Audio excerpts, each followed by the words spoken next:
2025년 10월 프놈펜 공항. 피투성이 얼굴에 64명. 캄보디아에서 끝난 줄 알았죠. 그러나 태국 국경 너머 미얀마 미야와디엔 더 거대한 지옥이 숨어 있었습니다. 2.1평방킬로미터, 200개 건물, 2198명이 감금된 KK파크.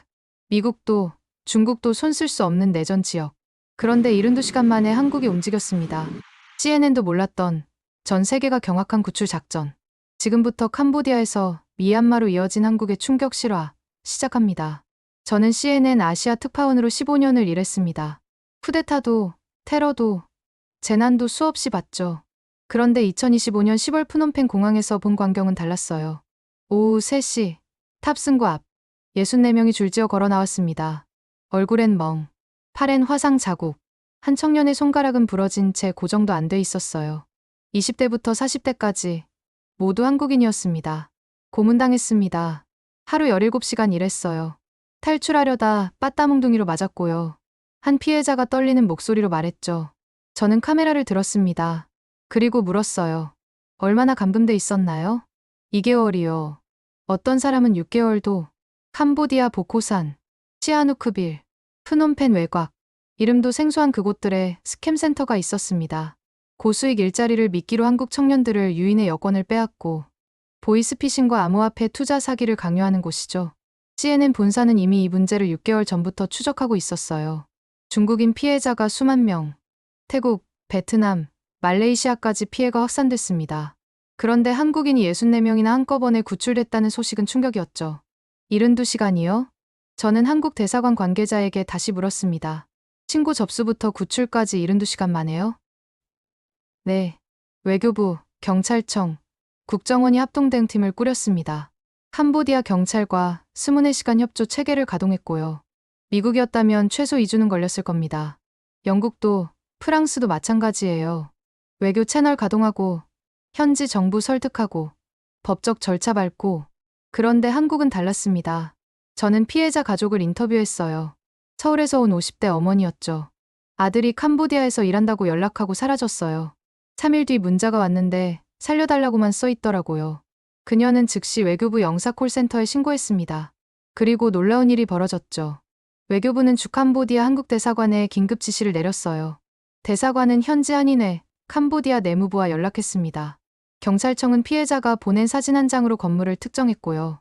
GPS 좌표, 건물 층수, 창문 개수, 디지털 포렌식 팀이 48시간 만에 위치를 확정했습니다.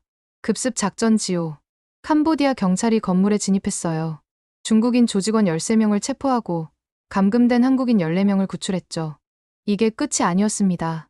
같은 방식으로 프놈펜, 시아누크빌, 캄포주에서 연쇄 구출 작전이 이어졌어요. 10월 한 달 동안만 64명이 돌아왔습니다. 어떻게 이런 속도가 가능하죠? 저는 솔직히 믿기지 않았어요. 한국 외교부 고위 당국자가 설령했습니다. 영사 인력을 40명 증원했습니다. 동남아 전역에 조기 경보 시스템을 가동했고요. 피해자가 대사관을 찾기 전에 우리가 먼저 파악합니다. 저는 그제야 이해했어요. 이건 단순한 구출이 아니었습니다. 시스템이었죠. 공항 출국장. 구출된 청년 한 명이 저를 보고 말했어요. 기자님, 한국 정부가 날 찾아온 줄 알았어요? 포기 안 하더라고요. 끝까지. 저는 그 말에 가슴이 뭉클했습니다. 15년 취재하며 처음 느낀 감정이었죠. 그날 저녁, 호텔 방에서 저는 보도 제목을 적었어요. 편집장에게 원고를 보냈습니다. 5분 뒤 전화가 왔죠. 이거 과장 아니야? 72시간이라니. 사실입니다. 제가 직접 확인했어요. 미국도 못하는 건데. 그래서 더 놀라운 거죠. 그날 밤 저는 잠을 이루지 못했습니다. 캄보디아에서 끝난 줄 알았어요. 이 정도면 충분히 대단한 이야기잖아요. CNN 톱뉴스감이죠.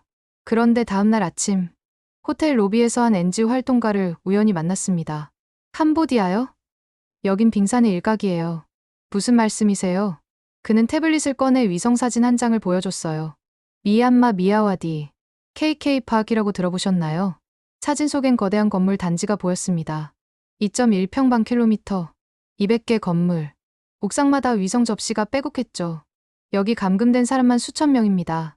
한국인도 포함돼 있을 거예요. 저는 식은땀이 났어요.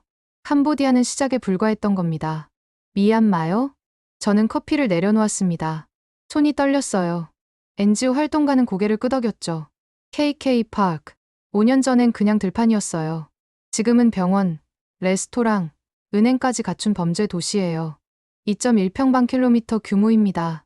그게 얼마나 큰데요? 여의도 면적의 73% 정도 되죠. 저는 숨이 막혔습니다. 위성사진을 확대해봤어요. 건물마다 번호가 매겨져 있었습니다. 한 번 건물, 두 번 건물 200번까지. 옥상엔 위성 접시가 80개씩 달려 있었죠. 스타링크예요. 일론 머스크가 만든 위성 인터넷이죠. 미얀마에선 불법인데 밀수입해서 쓰고 있어요. 정부 감시를 피하려고요. 여기서 뭘 하는 건가요? 로맨스 스캠, 암호화폐 투자 사기, 보이스피싱 전 세계를 대상으로 범죄를 저지릅니다. 하루 17시간 일 시키고 할당량 못 채우면 고문하죠. 저는 질문을 이어갔습니다. 한국인도 있나요? 확실하진 않아요. 근데 5월에 20대 한국인 남성 한 명이 구출된 적 있어요. 태국에서 통역 일자리 제안받고 갔다가 미야와디로 납치됐대요. 저는 즉시 노트북을 열었습니다. 미얀마, 미야와디, KK 파크. 검색하자마자 기사들이 쏟아졌어요. CNN도, BBC도, 알자지라도 보도했더군요. 2023년 UN 보고서에 따르면 캄보디아와 미얀마에서 수십만 명이 온라인 사기 범죄에 강제 동원되고 있다. 중국 당국은 2년간 미얀마에서 자국민 5만 7천 명 이상을 구출했다. 2025년 2월부터 태국, 중국, 미얀마가 합동 단속을 시작했지만 여전히 7천 명 이상이 감금돼 있다. 저는 멍하니 화면을 바라봤습니다. 캄보디아에서 64명 구출한 게 대단하다고 생각했는데 미얀마엔 그보다 100배 큰 규모의 범죄 단지가 있었던 겁니다. 왜 언론에서 더 안 다뤘죠? 미얀마는 내전 중이에요. 2021년 군부 쿠데타 이후 4년째 전쟁이에요.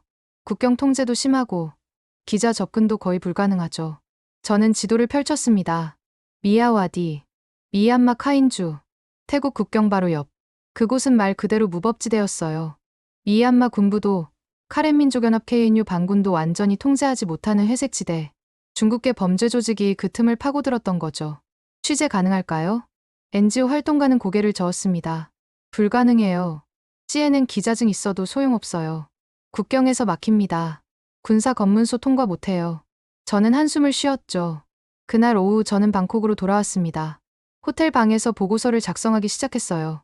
캄보디아 구출 작전 보도는 이미 송고했지만 뭔가 찝찝했습니다. 캄보디아에서 끝난 게 아니야. 미얀마가 더 큰 문제인데. 저는 한국 외교부에 이메일을 보냈습니다. 미얀마 KK 파크에 한국인 피해자가 있을 가능성이 있나요? 한국 정부는 이 문제를 파악하고 있나요? 3시간 뒤 답장이 왔어요. 현재 미얀마 지역 한국인 안전 확인을 진행 중입니다. 구체적 정보는 공개하기 어렵습니다. 확인 중이라는 건 뭔가 있다는 뜻이었죠. 저는 주태국 한국대사관에도 연락했습니다. 주미얀마 한국대사관에도 문의 메일을 보냈어요. 그리고 이틀 뒤 10월 18일 저녁 CNN 본사에서 긴급 전화가 왔습니다. 한국이 또 움직였어. 뭐라고요?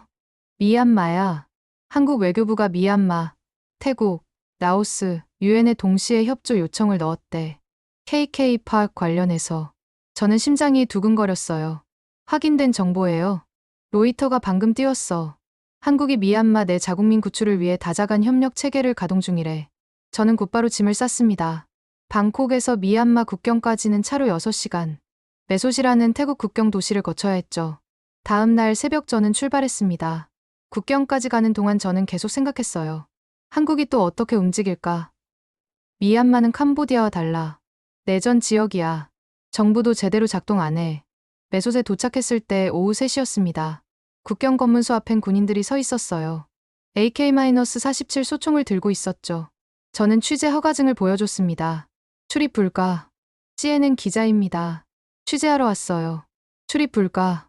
더 이상 말이 통하지 않았어요. 저는 국경 너머를 바라봤습니다. 강 건너편에 미야와디가 보였어요. 건물들이 빽빽하게 들어서 있었죠. 저 어딘가에 KK 파크가 있을 겁니다. 그때였어요. 휴대전화가 울렸습니다. 한국 외교부 관계자였어요. 기자님, 지금 어디세요? 메소시요. 미얀마 국경이요. 거기 왜 가셨어요? KK 파크 취재하려고요. 근데 국경에서 막혔어요. 잠시 침묵이 흘렀습니다. 그리고 그가 말했죠. 기자님, 이건 오프 더 레코드인데요. 한국이 지금 뭔가 준비하고 있어요. 뭐려? 아직 말씀드릴 순 없어요. 근데 며칠 안에 큰 움직임이 있을 겁니다. 미얀마에서요. 전화가 끊겼습니다. 저는 손에 땀이 났어요. 한국이 뭘 준비하는 거지? 그날 밤 저는 메소제 작은 호텔에 묵었습니다. 창밖으론 미얀마가 보였어요. 불빛들이 깜빡이고 있었죠. 저 안에 수천 명이 갇혀 있습니다. 그리고 한국은 지금 그들을 구하려고 움직이고 있었어요. 메소제에서의 첫날 밤은 잠을 이룰 수 없었습니다. 창문 너머로 미얀마의 불빛이 보였어요. 너무 가까웠죠. 손만 뻗으면 닿을 것 같았습니다. 그런데 갈 수 없었어요. 새벽 5시에 일어나 국경검문소로 다시 갔습니다. 취재 허가 받았어요. 미얀마 정보부에 문의 좀 해주세요. 미얀마 군인은 고개도 돌리지 않았습니다. 출입 금지. CNN이에요. 국제 언론이에요. 돌아가. 저는 한숨을 쉬었죠. 2021년 쿠데타 이후 미얀마는 사실상 폐쇄 국가가 됐어요. 군부가 권력을 장악하고 민주화 운동을 탄압하면서 언론 통제가 극심해졌죠. 외국 기자들은 비자조차 받기 어려웠습니다. 특히 카인주 미야와디 지역은 더 복잡했어요. 미얀마 군부와 카렌민족연합 KNU 반군이 대치하는 곳이었거든요. 정부군도 반군도 완전히 통제하지 못하는 회색지대. 그 틈새에 중국계 범죄 조직이 자리 잡았던 거죠. 저는 현지 픽서 취재 보조원을 찾았습니다. 태국인 남성 아난이었어요. 40대 중반. 국경 지역 취재를 20년 해온 베테랑이었죠. KK 파크 취재하고 싶어요. 아나는 고개를 저었습니다. 불가능해요. 저도 못 들어가요. 지난달에 프리랜서 기자 한 명이 몰래 들어갔다가 체포됐어요. 3주 만에 풀려났는데 카메라도 다 압수당했죠. 다른 방법은 없어요? 드론. 그것도 위험해요. 군부가 감시하고 있어요. 불법 촬영 적발되면 바로 체포해요. 저는 벽에 막힌 기분이었습니다. 15년 경력의 CNN 특파원. 시리아도 가봤고 아프가니스탄도 취재했어요. 그런데 미얀마 국경 앞에서 발이 묶인 겁니다. 한국은 어떻게 여기서 뭔가를 할 수 있지? 오후에 저는 메소세 한 카페에서 현지 NGO 활동가를 만났습니다. 수잔이라는 미국인 여성이었어요. 인신매매 피해자 구출을 돕는 단체에서 일하고 있었죠. 미얀마는 지금 지옥이에요. 군부 쿠데타 이후 4년째 내전이죠. 사망자만 5만 명 넘어요. KK 파크는요? 거긴 더 복잡해요. 군부도 KNU도 손대기 애매한 곳이에요. 범죄 조직이 양쪽 다한테 뇌물 주면서 버티고 있거든요. 구출 작전 가능할까요? 수잔은 씁쓸하게 웃었습니다. 미국도 못해요. 작년에 미국인 2명이 KK 파크에 감금됐었어요. 국무부가 6개월 동안 외교 채널 가동했지만 소용없었죠. 결국 가족들이 직접 몸값 내고 빼냈어요. 그럼 한국은요? 한국? 수잔이 고개를 갸우뚱했어요. 한국이 뭘 한다고요? 지금 미얀마 쪽으로 뭔가 움직이고 있대요. 외교부 관계자한테 들었어요. 수잔은 의아한 표정을 지었습니다. 솔직히 말하면 회의적이에요. 한국이 아무리 대단해도 미얀마는 다르거든요. 캄보디아는 그래도 정부가 작동하잖아요. 근데 미얀마는 내전 중이에요. 누구한테 협조를 요청하겠어요? 저도 같은 생각이었습니다. 캄보디아에서 72시간 만에 구출 성공한 건 대단했어요. 근데 미얀마는 차원이 달랐죠. 그날 저녁 호텔로 돌아왔을 때 이메일이 와 있었습니다. 한국 외교부 위기관리센터였어요. 현재 미얀마 현지 연락망과 협조 체계를 가동하고 있습니다. 태국, 라오스, UN 인권기구에도 동시 요청했습니다. 구체적 진행 상황은 보안상 공개할 수 없으나 한국 정부는 자국민 보호를 위해 모든 수단을 동원하고 있습니다. 저는 문장 하나하나를 다시 읽었어요. 태국, 라오스, UN 동시에? 이건 단순한 외교 요청이 아니었습니다. 다자간 협력 네트워크를 가동하는 거였죠. 저는 곧바로 워싱턴 D.C. 본사에 있는 동료에게 전화했습니다. 한국이 지금 뭔가 큰 걸 준비하고 있어. 미얀마에서? 응. 근데 어떻게 하는지 모르겠어. 미얀마는 들어갈 수조차 없는데. 한국 정보기관 좀 알아봐. 국정원인가? 그쪽 네트워크가 있을 거야. 전화를 끊고 저는 노트북을 열었습니다. 한국 국정원, 외교부 위기관리센터, 영사콜센터. 검색하다 보니 흥미로운 기사가 나왔어요. 한국 외교부, 캄보디아 사태 이후 영사 인력 40명 증원, 동남아 전역 조기경보 시스템 가동, 24시간 대사관 운영 체계로 전환, 해외 범죄 예방 실시간 모니터링. 저는 무릎을 쳤습니다. 이거구나. 한국은 단순히 사건 발생 후 대응하는 게 아니었어요. 사건이 생기기 전에 먼저 파악하는 시스템을 만든 거였죠. 위성 좌표, SNS 메시지, 통신 로그, 현지 인맥, 모든 정보를 실시간으로 수집하고 분석하는 겁니다. 그럼 KK 파크. 저는 손이 떨렸어요. 한국이 이미 KK파크 내부 정보를 확보했을 가능성이 있었습니다. 다음 날 아침, 저는 태국 외교부 청사로 갔습니다. 기자회견이 있었거든요. 질의응답 시간에 저는 손을 들었어요. 최근 한국 정부가 미얀마 KK파크 관련 협조를 요청했다는데 사실인가요?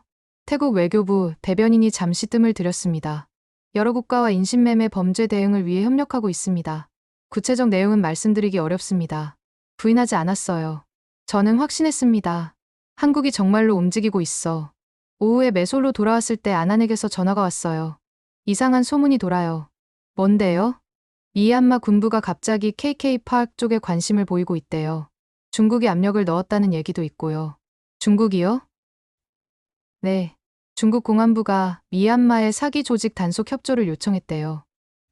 그리고 아난이 목소리를 낮췄습니다. 한국도 거기 끼어 있대요. 저는 숨을 삼켰습니다. 한국이 중국과 태국, 미얀마를 동시에 움직이고 있었던 겁니다. 어떻게 이게 가능하지? 그날 밤 저는 기사 초안을 작성했습니다.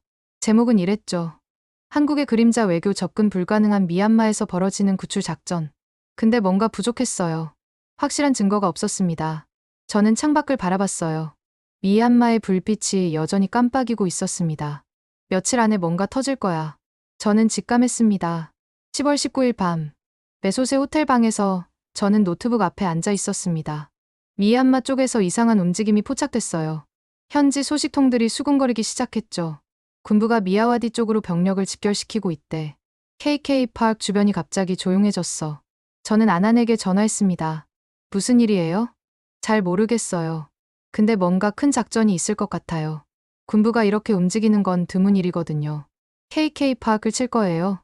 그럴 수도 있죠. 중국이 압력을 엄청 넣고 있으니까요. 저는 시계를 봤습니다. 밤 11시. 잠을 자야 했지만 눈이 말똥말똥했어요. 다음 날 새벽 4시. 휴대전화가 울렸습니다. 로이터 통신 속보였어요. 미얀마 군부. KK파크 급습. 대규모 체포 작전 진행 중. 저는 벌떡 일어났습니다. 시작됐어. 서둘러 옷을 갈아입고 카메라를 챙겼어요. 국경 검문소로 달려갔죠. 새벽 5시, 매소 국경. 강 건너편 미야와디에서 연기가 피어오르고 있었습니다. 헬리콥터 소리도 들렸어요. 무슨 일이에요? 검문소 태국 군인에게 물었습니다. 미얀마 쪽에서 작전 중이에요. 접근 금지예요. 저는 카메라를 꺼내 줌을 당겼습니다. 미야와디 외곽. KK파크 방향으로 군용 트럭들이 줄지어 들어가고 있었어요. 장갑차도 보였죠. 오전 8시. 미얀마 국영 매체 글로벌 뉴라이트 오브 미얀마가 공식 발표를 했습니다. 군부가 카인주 미야와디 KK파크에서 대규모 단속 작전 수행, 200개 건물 장악, 2198명 체포. 저는 숫자를 다시 확인했어요.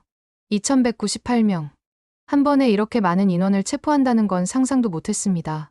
기사를 계속 읽었죠. 현장에서 컴퓨터 수백 대, 휴대전화, 위조 여권 압수, 스타링크 위성 인터넷 수신기 30대 발견, 중국인 사기단 조직원 15명 특별 구금. 저는 손이 떨렸어요. 정말로 해낸 거야. KK파크를 무너뜨렸어. 그런데 의문이 들었습니다. 어떻게 이게 가능했지? 미얀마 군부는 4년 동안 내전 중이었어요. 경제도 붕괴됐고 국제사회에서도 고립됐죠. 그런데 갑자기 이렇게 정교한 작전을 벌인다고요? 저는 곧바로 서울로 전화를 걸었습니다. 한국 외교부 출입 기자인 김 기자였어요. 지금 미얀마 소식 들었어요? 들었죠. 대박이에요. 한국이 관여했나요? 김 기자가 잠시 뜸을 들였습니다. 오프 더 레코드로 할게요. 좋아요. 외교부 고위 당국자가 귀띔해줬어요. 한국이 위성 좌표, SNS 메시지, 통신 로그를 수집해서 미얀마 측에 제공했대요. 뭐라고요? KK파크 내부 구조도까지 완성했대요. 단 3일 만에요. 저는 숨이 막혔습니다. 어떻게 3일 만에요? 국정원, 외교부, 경찰청 합동 태스크포스가 24시간 돌아갔대요. 피해자들이 보낸 사진, 동영상, 메시지 전부 분석했죠. 위성 사진도 확보하고요. 그걸 미얀마에 넘긴 거예요? 네. 근데 직접 넘긴 게 아니라 중국을 통했대요. 중국이 미얀마한테 압력 넣으면서 정보도 같이 전달한 거죠. 저는 이해했습니다. 한국이 직접 미얀마와 소통할 순 없었어요. 외교 관계도 불안정하고 군부 정권이라 협상도 어렵죠. 그래서 중국을 활용한 겁니다. 중국은 미얀마에 막대한 영향력이 있어요. 경제 원조도 하고 무기도 팔죠. 중국이 요구하면 미얀마는 들을 수밖에 없습니다. 한국은 그 루트를 이용한 거였어요. 그럼 태국은요? 태국은 국경 봉쇄를 강화했대요. 범죄 조직이 도망갈 길을 막은 거죠. 한국이 태국 외교부에도 협조 요청했고요. 라오스도요? 네. 범죄 조직이 라오스로 도피할 가능성을 차단했대요. 한국이 동남아 전역에 네트워크를 깔아놓은 거예요. 저는 전율이 흘렀습니다. 이건 단순한 구출 작전이 아니었어요. 다자간 외교 전략이었죠. 한국 혼자서는 할 수 없는 일이었습니다. 근데 중국, 태국, 라오스, 유엔을 동시에 움직여서 미얀마를 압박한 겁니다. 오후 3시, CNN 본사에서 영상통화 요청이 왔어요. 편집장 마이클이었습니다. 자네 지금 뭐하고 있나? 미얀마 KK 파크 급습 사건 취재 중이에요. 그거 말이야. 자네 캄보디아 구출 작전도 취재했잖아. 네. 둘 다 한국이 관여했어? 저는 고개를 끄덕였습니다. 확실해요. 캄보디아는 한국이 직접 했고, 미얀마는 한국이 뒤에서 조율했어요. 마이클이 휘파람을 불었어요. 이거 엄청난 특종인데, 미국도 못하는 걸 한국이 해낸 거잖아. 그게 저도 놀라운 부분이에요. 기사 방향 바꿔. 캄보디아와 미얀마를 연결해서 한국의 위기관리 시스템을 조명하는 거야. 이거 메인으로 가자. 전화를 끊고 저는 자료를 정리하기 시작했습니다. 한국 외교부 위기관리센터, 영사 인력 40명 증원, 동남아 조기경보 시스템, 24시간 대사관 운영, 다자간 외교 네트워크, 모든 퍼즐이 맞춰지고 있었어요. 저녁 8시, 미얀마 군부가 추가 브리핑을 했습니다. 작전 과정에서 외국 정보 기관의 협조를 받았다. 구체적 국가명은 밝힐 수 없으나 국제 공조가 성공의 핵심이었다. 저는 화면을 멈췄어요. 외국 정보 기관의 협조. 한국을 직접 언급하진 않았지만 누구나 알 수 있었습니다. 저는 현지 유엔 인권기구 관계자에게도 연락했어요. 한국이 유엔에도 정보를 공유했나요? 네. 9월 말부터 한국 정부가 KK 파크 관련 자료를 계속 보내왔어요. 피해자 증언, 위성 사진, 조직 구조도까지요. 그게 이번 작전에 도움이 됐나요? 물론이죠. 우리도 그 정보를 바탕으로 미얀마에 압력을 넣었어요. 인권 침해를 중단하라고요. 저는 숨을 내쉬었습니다. 한국이 모든 채널을 동원한 겁니다. 중국, 태국, 라오스, 유엔, 미얀마. 마치 거미줄처럼 연결된 네트워크를 통해 미얀마를 압박한 거죠. 그날 밤 저는 호텔방에서 기사를 완성했습니다. 제목은 이랬어요. 한국의 조용한 승리 세계가 포기한 미얀마에서 벌어진 구출 작전의 진실. 부제는 이렇게 달았죠. 72시간의 기적은 우연이 아니었다. 한국은 시스템으로 움직인다. 원고를 편집장에게 보냈습니다. 10분 뒤 답장이 왔어요. 완벽해. 내일 톱으로 간다. 저는 창밖을 바라봤습니다. 미야와디의 불빛이 여전히 깜빡이고 있었어요. 근데 이젠 그 불빛이 달라 보였습니다. 어둠 속에 갇혔던 사람들이 이제 빛을 보게 됐으니까요. 그리고 그 빛을 켜준 건 한국이었습니다. 10월 20일 새벽 5시 30분. 저는 매속 국경 검문소에 서 있었습니다. 강 건너편에서 총소리가 들렸어요. 헬리콥터가 저공비행하고 있었죠. 들어가게 해주세요. 기자예요. 태국 군인이 고개를 저었습니다. 위험해요. 전투 중이에요. 저는 망원렌즈를 장착하고 강 너머를 촬영했어요. 미야와디 외곽으로 장갑차 6대가 진입하고 있었습니다. 군용 트럭도 10대 이상. 군인들이 방탄복을 입고 건물로 돌입하는 게 보였죠. 오전 7시. 첫 번째 소식이 들려왔습니다. 200개 건물 장악 완료. 아난이 현지 소식통에게 들은 얘기를 전해줬어요. 저항은 없었대요. 조직원 대부분이 도망갔고요. 근데 건물 안에 사람들이 엄청 많았대요. 피해자들이요? 네. 방마다 10명씩 갇혀 있었대요. 문은 밖에서 잠겨 있었고요. 저는 손이 떨렸습니다. 오전 10시. 미얀마 국영 매체가 현장 사진을 공개했어요. 저는 숨을 삼켰습니다. 건물 내부 사진이었어요. 컴퓨터가 빼곡히 늘어선 사무실. 각 컴퓨터마다 헤드셋이 걸려 있었죠. 벽에는 중국어로 쓰인 할당량 달성 현황판이 붙어 있었습니다. 이를 목표 피해자 10명 접촉, 투자금 유도 5만 달러. 또 다른 사진은 좁은 방에 2층 침대가 4개 있었어요. 한 방에 8명이 잔 거죠. 화장실도 제대로 없었습니다. 그리고 가장 충격적인 사진. 쇠사슬과 수갑이었어요. 벽에 고정돼 있었습니다. 저는 구역질이 났어요. 오후 2시. 유엔 인권기구에서 긴급 성명을 발표했습니다. KK 파크 현장 조사 결과 심각한 인권 침해 정황 발견. 강제 노동, 불법 감금, 신체적 폭력의 증거가 명백함. 저는 유엔 관계자에게 전화를 걸었어요. 현장이 어땠나요? 말로 표현하기 어렵습니다. 우리 팀도 충격을 받았어요. 구체적으로 뭘 봤나요? 그는 한숨을 내쉬었습니다. 사람들이 햇빛을 몇 달 동안 못 본 것 같았어요. 피부가 창백했고 몸무게도 많이 빠져 있었죠. 어떤 사람은 다리를 절고 있었어요. 고문당한 흔적이 역력했습니다. 몇 명이나 구출됐나요? 정확한 숫자는 아직 집계 중입니다. 근데 수백 명은 될 거예요. 국적도 다양해요. 중국, 태국, 베트남, 말레이시아, 홍콩인도 있었고요. 한국인은요? 확인 중입니다. 전화를 끊은 뒤 저는 불안했어요. 한국인도 있을까? 오후 4시. 현장 취재를 마친 로이터 기자가 SNS에 글을 올렸습니다. KK 파크 현장. 우리가 상상했던 것보다 훨씬 끔찍했다. 한 건물의 지하실에서 처벌실을 발견했다. 전기 고문 도구, 쇠파이프, 채찍이 있었다. 저는 숨이 막혔어요. 저녁 6시. 미얀마 군부가 공식 브리핑을 했습니다. 2198명을 체포했다. 이 중 범죄 조직원은 약 300명으로 추정되며 나머지는 피해자로 분류된다. 중국인 핵심 간부 15명을 특별 구금했다. 현장에서 압수한 물품 컴퓨터 580대, 휴대전화 1200대, 위조, 여권 340개, 스타링크 위성 수신기 30세트, 현금 200만 달러. 저는 숫자를 적으면서 손이 떨렸어요. 이건 범죄 조직이 아니라 산업이었습니다. 그날 밤 9시, 태국 국경도시 메소세 한 병원에 긴급 이송된 피해자들이 있다는 소식을 들었어요. 저는 곧바로 병원으로 달려갔습니다. 응급실은 아수라장이었어요. 들것에 실려온 사람들이 10명 이상. 의사들이 분주하게 움직이고 있었죠. 저는 간호사에게 물었습니다.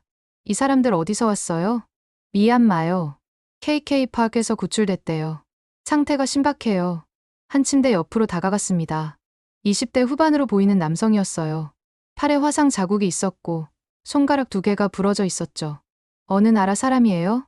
통역사가 물었고 남성이 약하게 대답했습니다. 베트남 호치민에서 왔어요.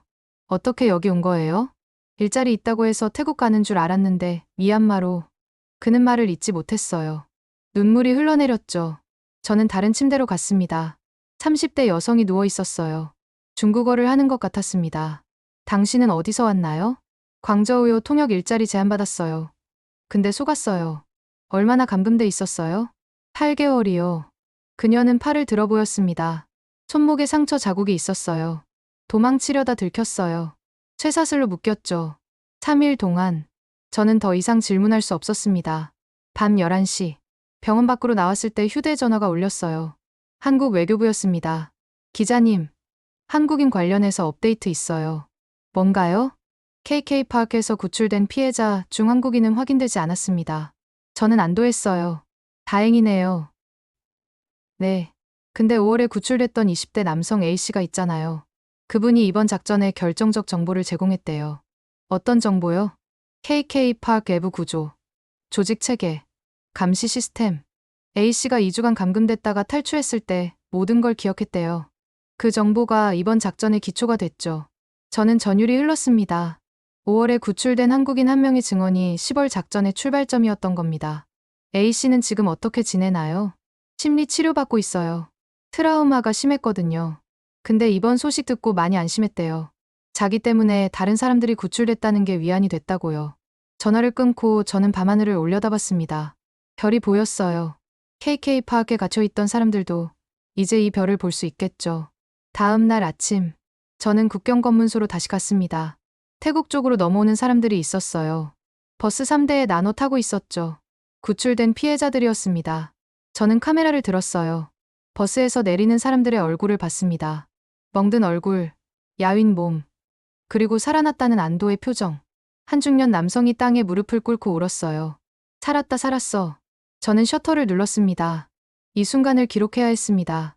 지옥의 문이 열렸고 사람들이 빛으로 걸어 나왔습니다.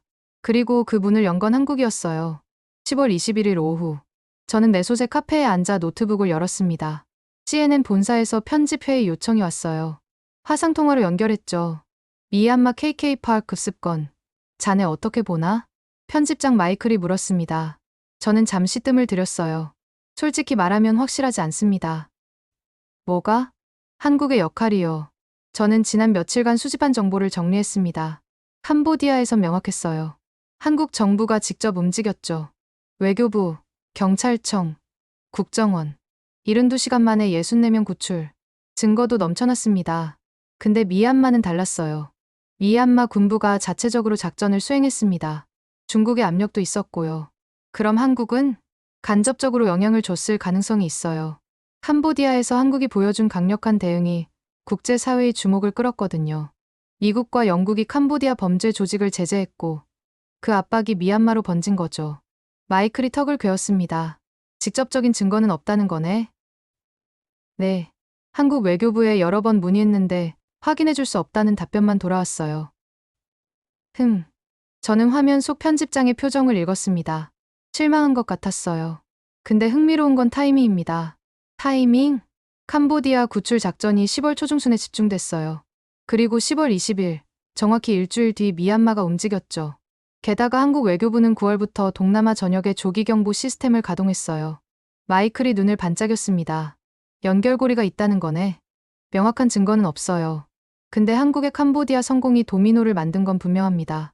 국제사회가 움직였고 미얀마도 압박을 받았죠. 회의가 끝나고 저는 현지 취재를 계속했습니다. 오후 4시 태국 외교부 관계자를 만났어요. 한국이 미얀마 작전에 개입했나요? 그는 조심스럽게 말했습니다. 개입이라기보단 촉매 역할을 했죠.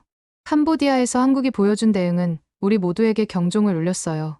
이 문제를 더 이상 방치하면 안 되겠구나라는 걸 깨달았죠. 구체적으로 어떤 협력이 있었나요? 한국은 우리에게 정보 공유를 요청했어요. 피해자 동향, 국경 이동 경로 같은 거요.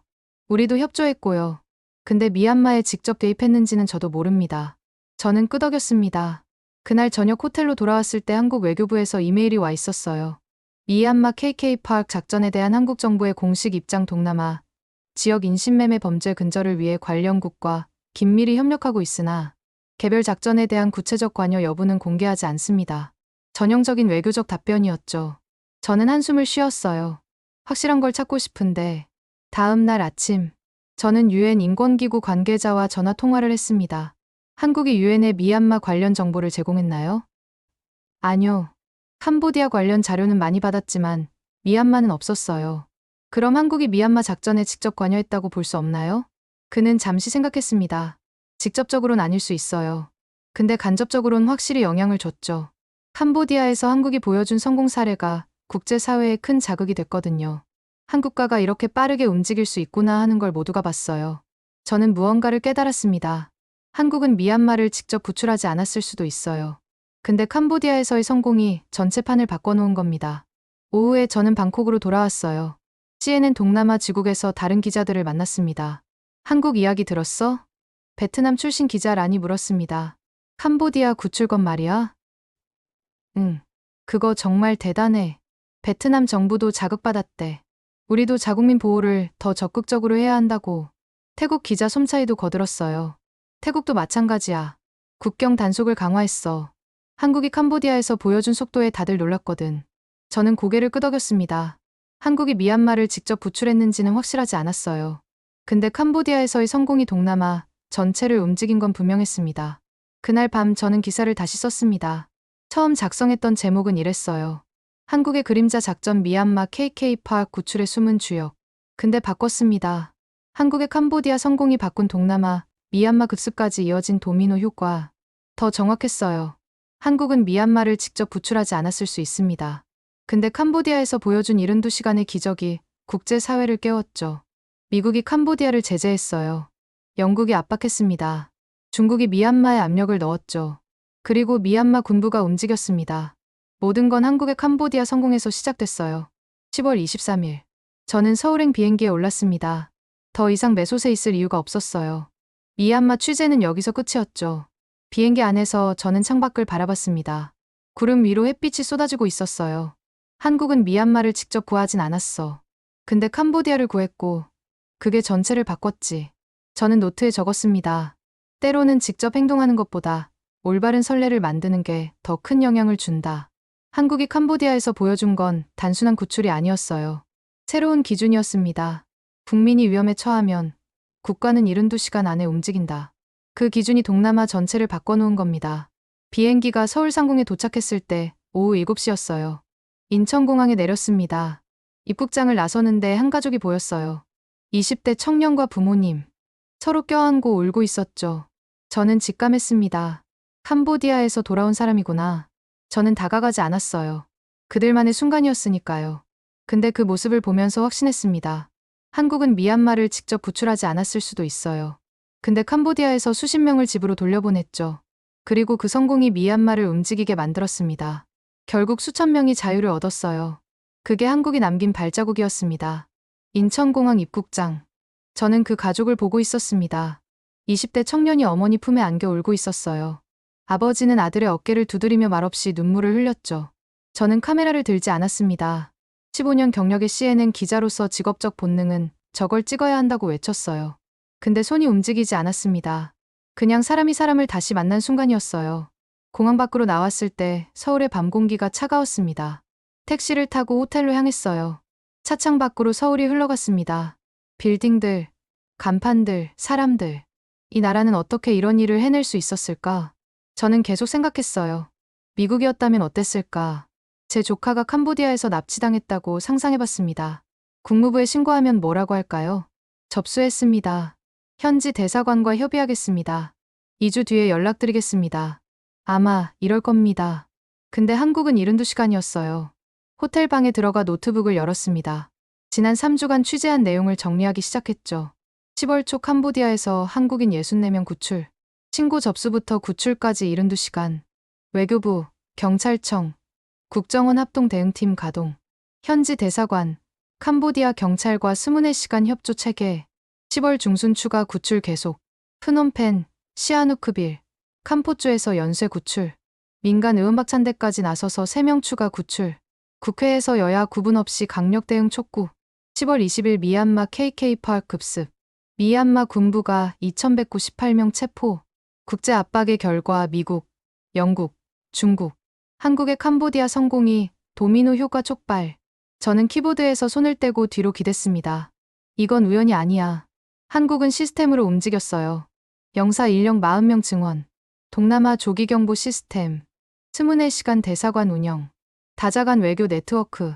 모든 게 계획적이었습니다. 저는 서랍에서 15년 전 명함을 꺼냈어요. 아프가니스탄 취재할 때 만났던 한국 외교관이었습니다.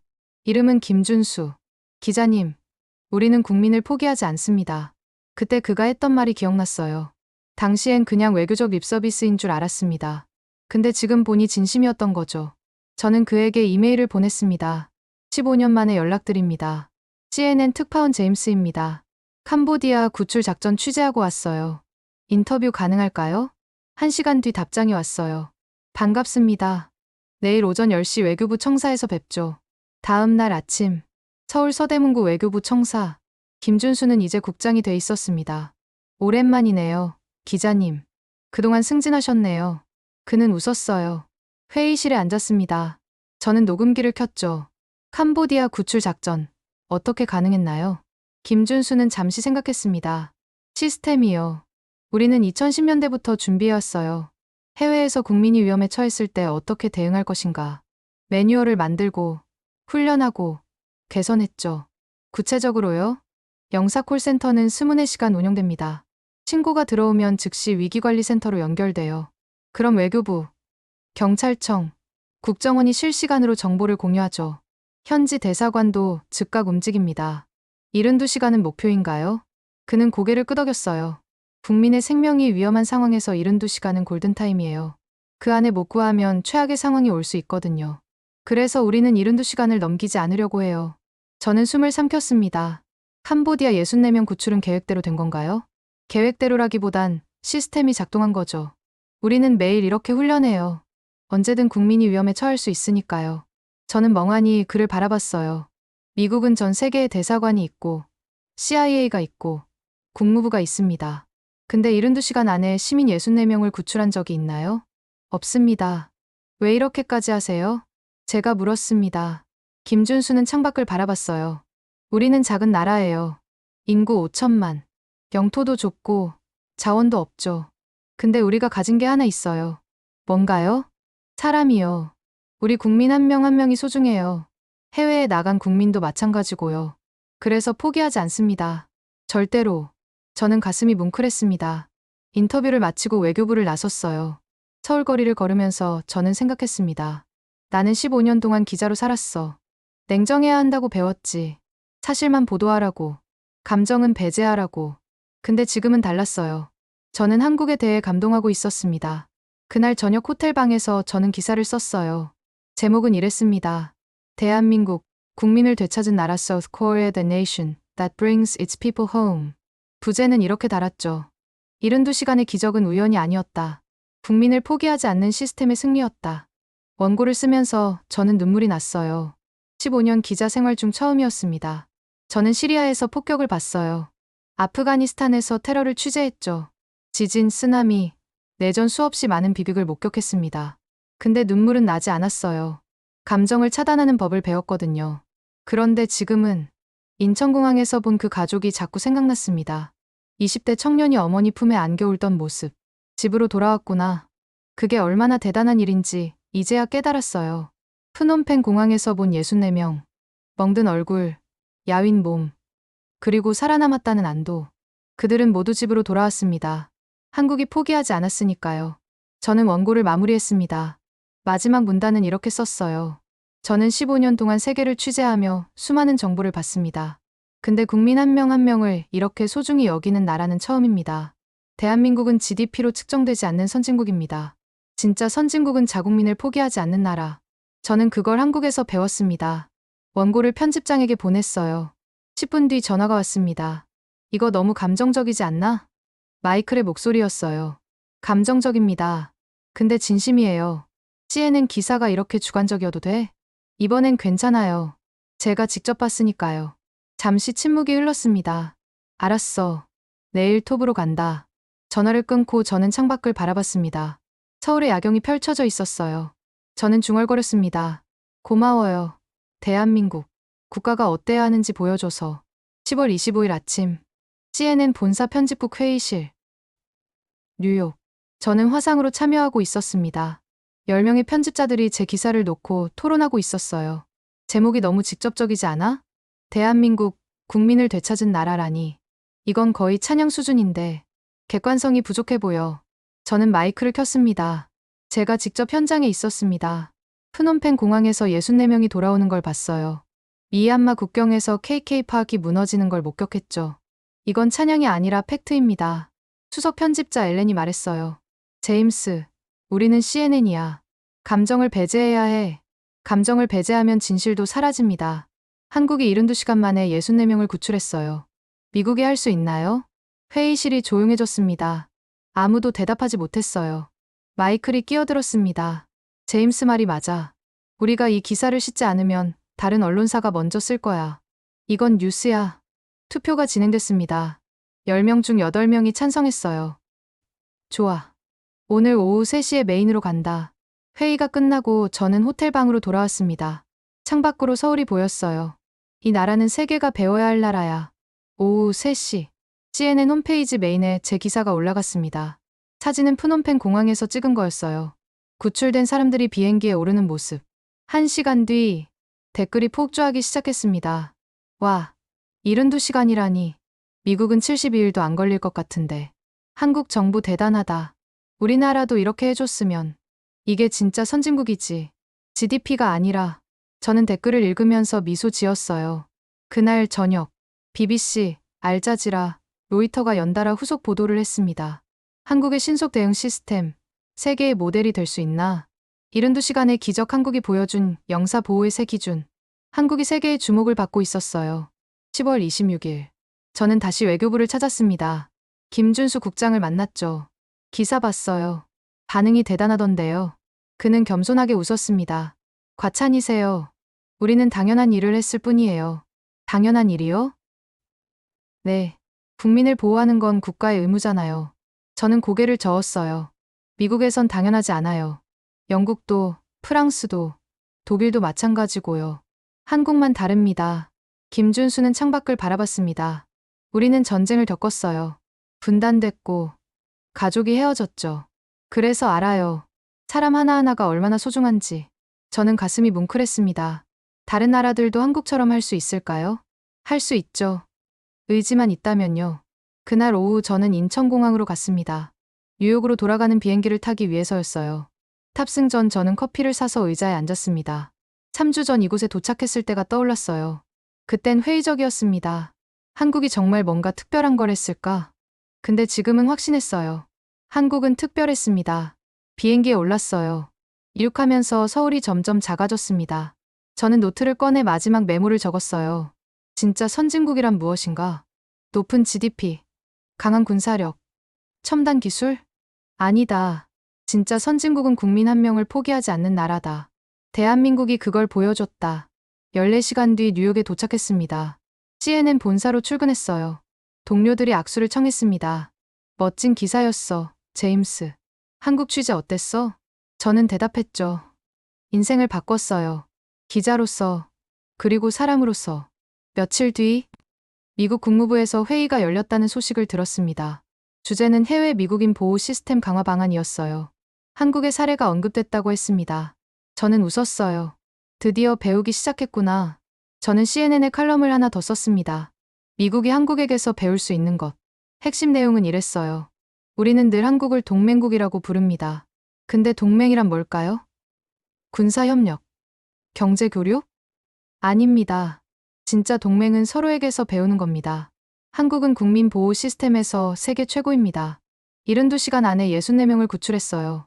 미국은 이걸 배워야 합니다. 겸손해야 합니다. 강한 나라가 위대한 게 아니라 국민을 사랑하는 나라가 위대한 겁니다.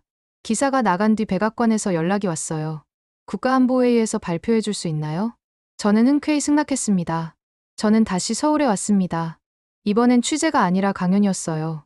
대학교에서 글로벌 저널리즘의 미래라는 주제로 강의하게 됐죠. 강의실엔 100명이 넘는 학생들이 있었습니다. 저는 말했어요. 저는 미국인입니다. 세계 최강국 출신이죠. 근데 이번에 한국에서 배웠어요. 강함이 위대함은 아니라는 걸. 여러분의 나라는 대단합니다. GDP 순위나 군사력이 아니라 국민을 대하는 태도가 대단해요. 72시간. 이 숫자를 기억하세요. 세계가 배워야 할 기준입니다. 강의가 끝나고 한 학생이 질문했어요. 저희도 몰랐어요. 우리 정부가 이렇게 일한다는 걸. 저는 웃었습니다. 그게 가장 놀라운 점이에요. 여러분은 이걸 당연하게 여기죠. 근데 세계에선 당연하지 않아요. 그날 밤 호텔에서 저는 일기를 썼습니다. 2025년 10월은 내 인생의 전환점이었다. 나는 오만했다. 미국인으로서, 선진국 기자로서. 근데 한국이 보여줬다. 진정한 선진국이 뭔지. 나는 충격받았고, 반성했고, 배웠다. 그리고 지금은 존경한다. 대한민국을, 국민을 포기하지 않는 나라를, 우리 모두가 배워야 할 나라를.